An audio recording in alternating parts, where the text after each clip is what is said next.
Fútbol al horno. Origen y concepto. Estreno. Agosto de 2016 en Canal 26, los domingos de 13 a 15.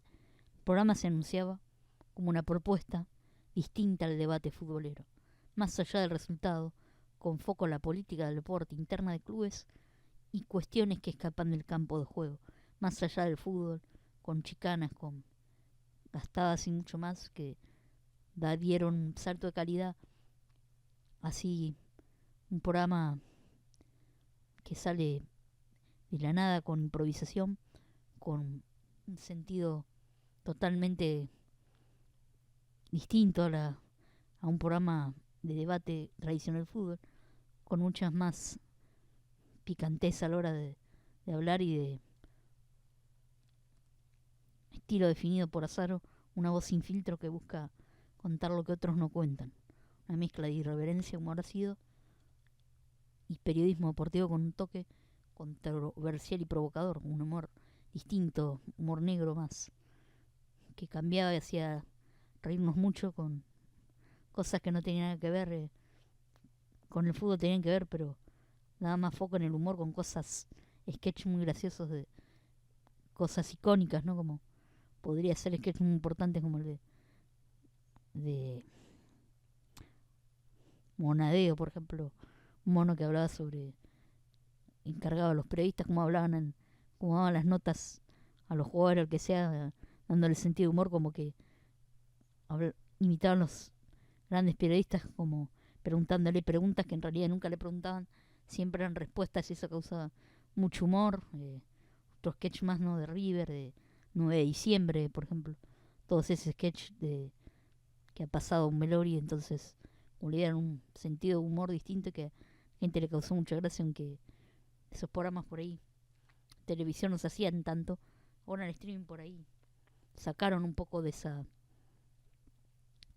humor, de ese cómo hacer en los programas así sin pensarlo, a veces sin programarlo tanto, sin decir todo tan bien hecho, bien producido, sino así a la ligera, como un programa que salía así sin retoque, sin así grabando así nomás, como si fuera que salga un borrador así nomás, sin editar de la nada, haciendo en cada corte como que enfocaban algo que daba gracia. Entonces como y aún cuando empezó el programa, cuando terminaba, enfocaban la cámara a algo que así a lo imprevisto, todo imprevisto, sin a veces fresco, que salga así nomás, sin tanta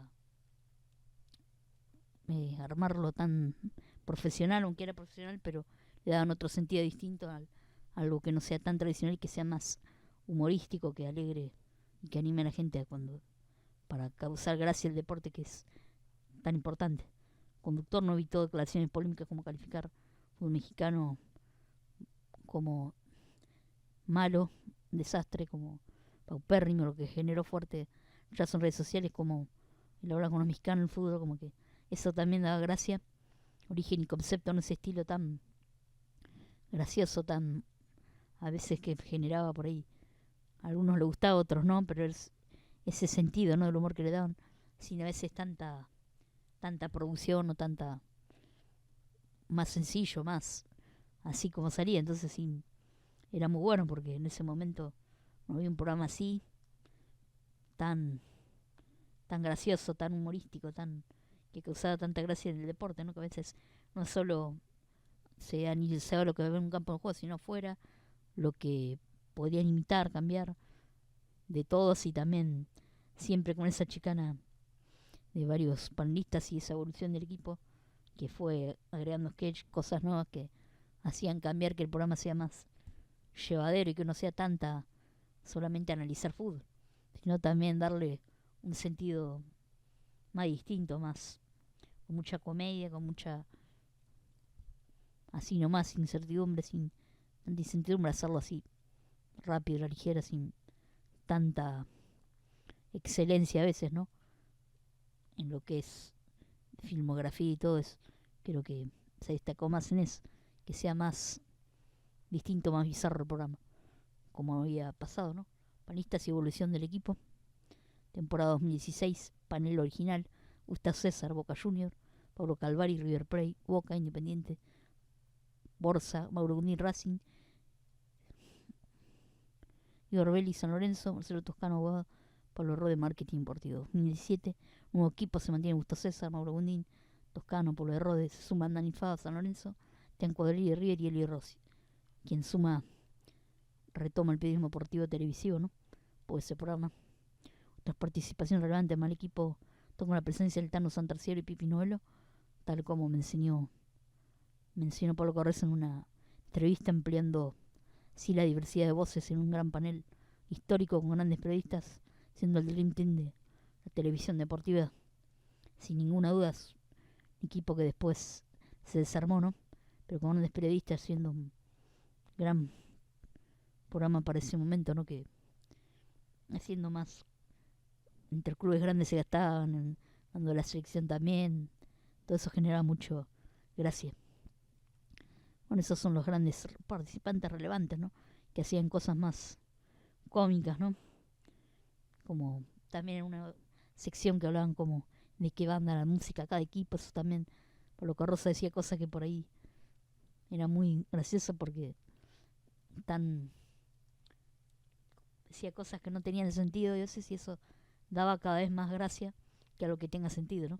Pablo Corrosa se transformó en una de las figuras más destacadas del programa, periodista con estilo instructivo, un creador de contenido independiente, youtuber, puyente y líder de opinión digital sobre el fútbol argentino, hablando de grandes temas, análisis, bueno, lo que fue el icono de todo ese programa, haciendo sketches muy buenos, hablando muy humor de River, Boca, selección, de ese equipo del fútbol argentino y también mundial. Un gran elenco de personas que, sin que el programa sea ya más bueno, en el sentido de la calidad técnica, en su forma de ser, obviamente. Momentos más polémicos y varios, ¿no? Por ejemplo, un cruce inolvidable con Pasarela, donde el futbolista cortó la comunicación en vivo tras un fuerte cuestionamiento sobre su gestión en River. Luego Calvari renunció al programa criticando los métodos de Azaro, que no le gustaba mucho. En ese momento creo que muchos, como él y Santarciero, que muchos no pensaban lo mismo, pero le gustaba ese trabajo porque le daba una oportunidad distinta. Escenas memorables influyeron hacia burlas hacia Viñero y Guillermo, con sketch o almohadas filmadas que desafiaron risas o críticas en el estudio, ¿no? Como habíamos dicho, y otras cosas graciosas. El Tano Tercero también metió otros sketch muy graciosos, ¿no? Como imitando a sus propios compañeros, por ejemplo. También haciendo cosas graciosas sobre Boca, sobre, bueno, cajón de velorio, puede ser como Neuro WhatsApp, entre otras cosas, que daban algo muy gracioso esos momentos polémicos por ahí, bueno, el final que termina y todos van al estudio, llenándolo de mucha gente, después cerrando. Bueno, el de Monadeo que habíamos dicho, el periodista, que hacía periodista, que hacía con la voz de paso a paso, y cambiaba los nombres de los programas, los informes, eso le daba mucha más gracia porque hacía como que era un periodista, como imitando a un periodista conocido, ¿no? Como diciendo que hacía periodismo, que todo eso que causaba mucho humor. Y hablaba, metía temas nada que ver del fútbol que también daban mucha gracia.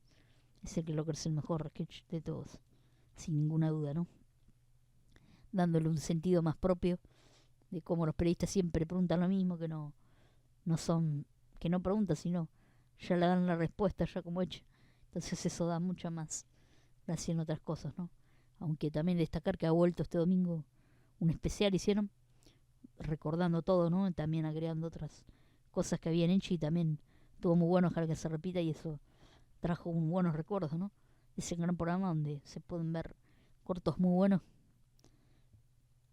muy graciosos, ¿no? Por ejemplo, uno de Central bailando Michael Jackson era muy gracioso porque hacían cosas que no tienen nada que ver, muy bizarro. Eso generaba mucha más cosas que le gustaba a la gente. Todo eso quedó grabado, creo, en la mente del futbolista, que le gusta el deporte, el fútbol, entre otras cosas, ¿no? momentos muy memorables, polémicos, graciosos, de mucha contundencia a la hora de hacerlo. Entonces era muy fresco todo el material, nunca era algo tan rebuscado, digamos, impensado, cosas impensadas que salían en el momento, que no eran ya hechas antes, escritas, sino en el momento que se haga así de la nada. Y eso generaba mucho más, causaba muchas más cosas que hacerlo como algo más serio el programa, algo distinto que por ahí no estaba visto verlo hace tiempo, que ahora el streaming deportivo también, fútbol, mete un poco de esto, también sigue con este sistema, ¿no? De hacerlo así ligero, obviamente con mucha más una producción ahora, ¿no? Pacto y Cierre y Legado, un programa que creció con un clásico culto para la audiencia futbolera, usa más de la TV, su estilo crudo lo hizo muy viral muchas veces, el programa por su estilo tan gracioso, tan negro, si podría decir, ¿no? El humor que nunca se ha visto en la historia de la televisión. Despedida emotiva, siempre en 2019, la última emisión, tuvo una invasión espontánea del público al estudio, símbolo final de un ciclo auténtico y lleno de pasión futbolera. Entonces hizo un estilo muy propio, sin muchas críticas, obviamente, con cosas a favor, en contra, como todo programa, obviamente. Actualmente se emiten especiales como tributo a plataformas Aro, aunque el conductor creo que el regreso no será permanente como estuvo, sino más bien un homenaje al formato del pasado domingo, donde bueno, se hará obviamente en algún momento otro especial. Bueno, un programa que ha dejado de todo, todo. Obviamente ese estilo de Flavio Saro también muy bueno. Es los domingos, esas 2 horas increíbles, ¿no? Del periodismo hacía filtro muy sobre el fútbol, con cosas escandalosas, ¿no? Donde los panelistas más importantes pudieron destacarse en lo suyo. Momento clave, ¿no? Como hemos hecho burlas, parodias, eso fue el momento clave de cada programa. La ruptura, esa comedia así nomás, programa de mucha viralidad. Entonces creo que en redes se sigue viendo cortes, como hemos dicho, de este programa tan exitoso ese momento de Fútbol al Horno. Fue un antes y un después. Creo que desde ahí, esos 3 años y medio, un programa totalmente increíble, ¿no? Como alegraba los fines de semana, ¿no? Viendo este programa tan a lo natural, a lo simple, sin tanta vueltas, digamos. Programa que va a marcar seguramente una era en el fútbol argentino más que nada. Así que eso es todo nomás de este informe de programas históricos de fútbol que quedarán en la historia sin ninguna duda para todos. Un abrazo grande.